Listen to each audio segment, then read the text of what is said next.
Welcome to Blue Talks.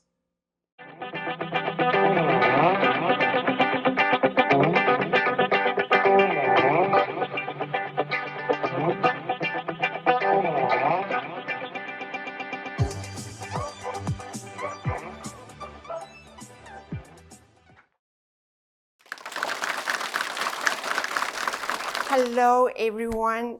It is such an honor to be here today, here at Columbia University, and the first time I have ever been to New York. I traveled a lot, but not to New York.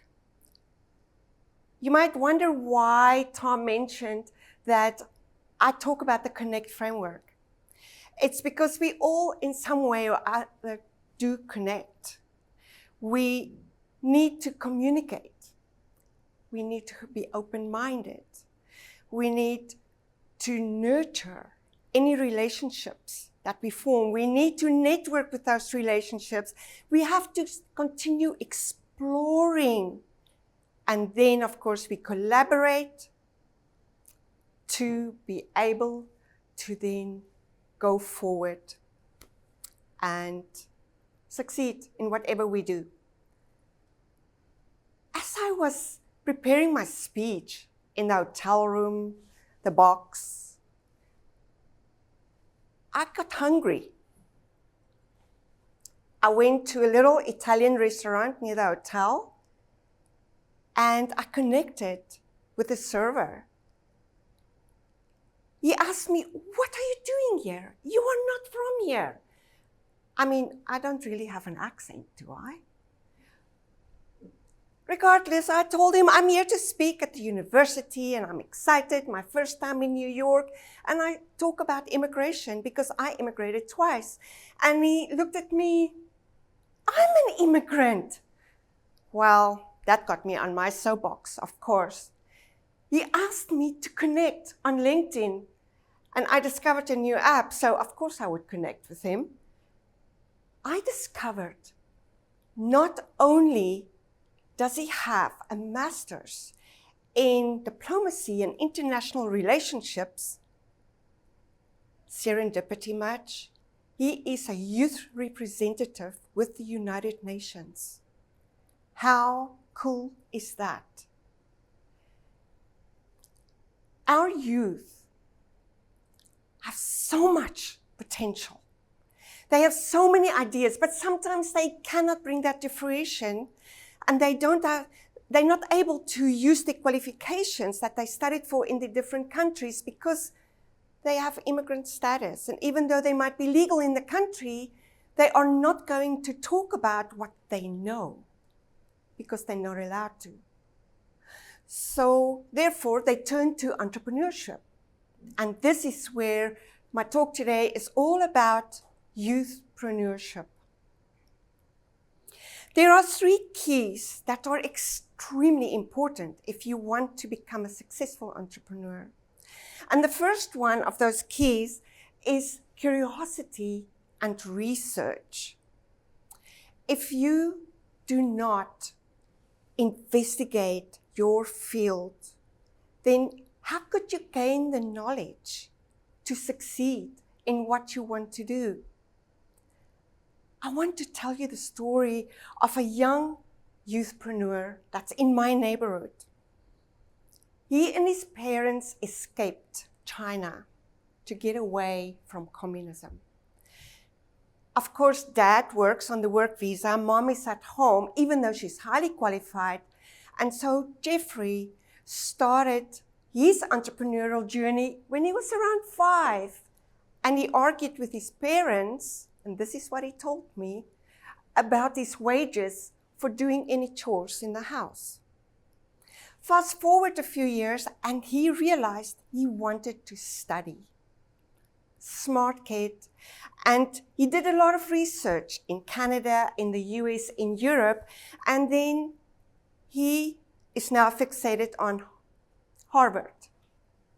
That's the university he wants to go to because that is where he's going to gain the knowledge about technology that he's very interested in. Now, Jeffrey is not just your everyday youth. He is a youth mentor for minor hockey. He is also an honor student and all the advanced programs in his courses. And then, of course, he has 12 of his classmates working for him while he continues to do mentoring and studying. He pays them the minimum wage that's allowed in Canada, and he takes the rest of the money and he puts it away. Because his goal eventually is to be able to help his elderly grandparents back in China to make life a lot easier for them. Many of us, when we grew up as little kids, we always explored. It was possible for us to be able to look at things and to try our hand at things and to play around. And I don't know about you, but I used to pull the arms and the legs of my Barbie dolls because I wanted to see what's inside there. When did we become so blasé that we didn't need to do research on any topic? Without doing the research in your field, without talking to people, without asking for help, how can you succeed? And this brings us to the second key of how to be transformational in your entrepreneurial journey, and that is networking and mentorship. And I believe so much in networking that you heard me earlier say that it is in my C.O.N.N.E.C.T framework, a 7-step framework. I work with people to help them so that they can readjust in the new communities. Networking is key. It's when you meet new people. It's when you can explore your interest with people that might have the same interests. You can go through challenges with them and they can help you get through your challenges, because networking is not being on an island. Networking is being part of the community. And you build a community. You build that framework of being together, and together you can all soar. But then, why did I say mentorship? What do you mean by mentorship, Irma? Well, mentorship is important. I don't know everything. I think I do sometimes. My kids think I do, but I don't. And each one of you do not know everything in your field. And that is why we always have a mentor. We have a coach. We pay, sometimes we're happy and it's free, but people are there that have walked the path before us. They have done things that we might want to try, we might want to do. They've done it already. The other thing about mentorship is that sometimes you need to get a gentle kick in the pants to tell you maybe it's not going to work the way you think it's going to work. Maybe try something else. Now, why do you think networking and mentorship should go together? Innovation is not possible if you're not in a community. Innovation is not a single man's journey. We as human beings, we need that connection. We need someone to help us, to give us guidance. I have many girlfriends, and when I am going a little bit overboard in what I think I'm supposed to do, there's always someone that tells me, think about what you just said you want to do. Do you think it's possible? And then you have a sigh, feel sorry for yourself because other people know more than you do.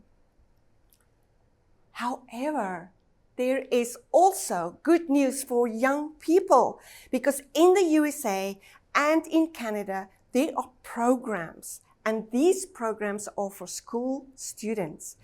They help you to grow. Your dreams can become a reality. There are mentors there, there are teachers, there are people there who've done this a long time. And students need the training. They need to be told, maybe go this way, maybe veer off this way. But all in all, students need to be believed that what they want to do is possible. Today we have many, many people out there, and they have these ideas, and multimillionaires, billionaires, and they're way out there, and you wonder, how did they get there? But you know what? It starts with a single idea. That takes me to the next step, and I want to ask you, your curiosity, do you still have it? And then, do you want to network with others? Do you think you can work with a mentor? Because that is important. We all need to be able to adapt. Which brings me to the third key, and that is adaptability and resilience. We as human beings tend to be stuck in our ways. We don't want to change. I mean, if I have driven this way, this close to the edge of the road, don't tell me to move over a little bit center in the lane.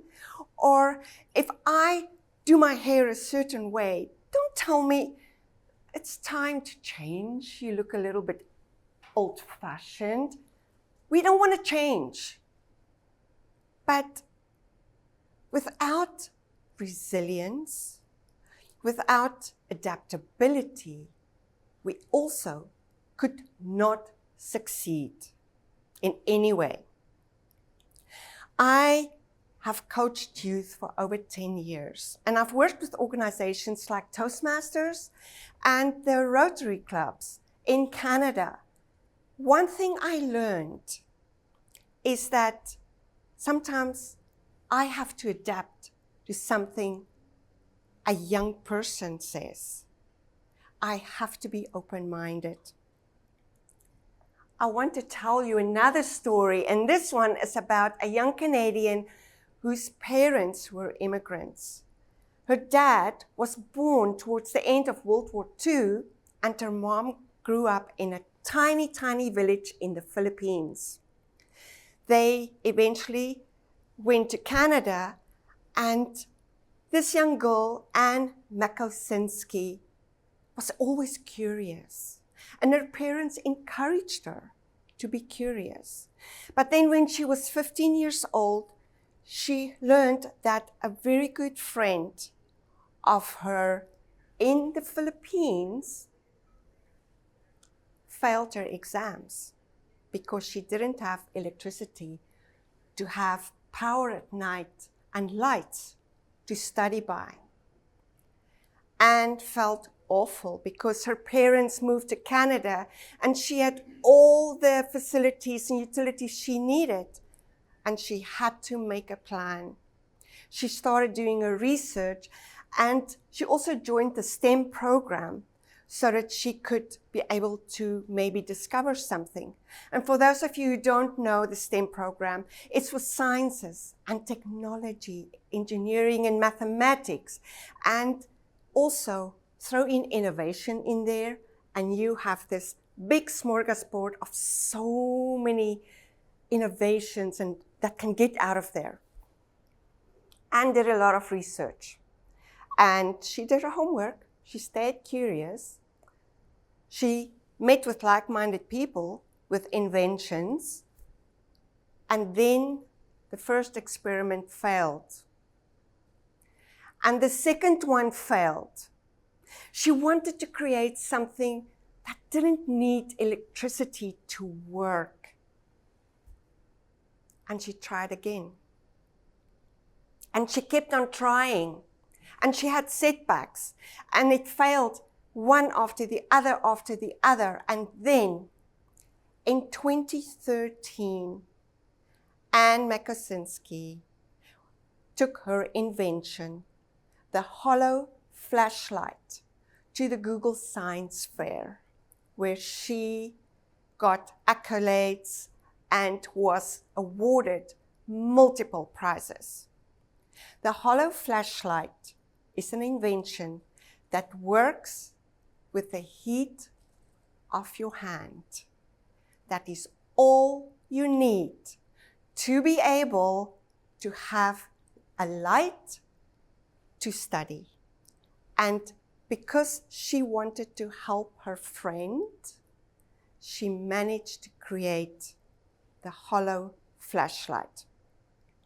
She also has another invention that is not quite out there. It's called the e-drink. The e-drink uses hot liquids, and she can then charge a phone, she can charge a tablet, she can charge a laptop. Anything you can think of that we use today to charge, that is what you can use the e-drink for. And that is only because she didn't give up in anything that she did. We looked at curiosity and research. Don't let your mind stop you from being curious, but continue to look at anything that will help you with your entrepreneurial journey. Make sure that when you do your research, check your facts, but don't let that hinder you. Don't let that become a box. Be open-minded and then find something maybe that no one else thought of, and that could be your starting point in creating something. It is not necessarily because you want to be all around the world like Anne, who is currently on the under 30 for 30-year-olds on the Forbes list. Maybe not that big, maybe something small, like helping your mom have coffee in a different way. Whatever you can think of, it doesn't have to be big, but do continue, dream, and do your research, and do continue to be curious. We also looked at the networking and the mentorship. Do ask for help. Go to schools and talk to teachers and professors there who are involved in what you've been doing. And not just that, go and online forums, discuss what is important to you, because that is how you're going to get more ideas. And you know, when people talk, sometimes there's a spark and you go, I want to do that instead of what I thought I'm supposed to do. You know what I'm talking about. And then, in the end, you have to be adaptable. You have to be able to be resilient and not give up on your dream. Doesn't matter how big or small it is. When I was little in school, I always dreamed of being an author. And I wrote the best essays, but I never in my wildest dreams thought one day I would be able to publish my own books. And that is why dreams do come true. Never give up on your dreams. And I want to challenge you today. This week's start, take one aspect of your entrepreneurial journey and do research on it. Contact people, send an email, contact someone on social media, even if it's someone like Tony Robbins. One of his people will come back and answer you. But contact them about your idea and maybe for some help. Don't stop there. Now, I also want you to look at something that's really been bothering you. Look back the last week. What is it that you could not walk through? Get 3 things that you can then discover, I can do this, I can do this, I can do this. But sit with this problem. Now, once you did that, guess what? You don't only think like an entrepreneur, now you act like one. Because at the end of the day, lead with curiosity. network until you work through your resilience and your adaptability. And that is how your entrepreneurial journey will not only soar, it will have these wings to manage to propel it even further.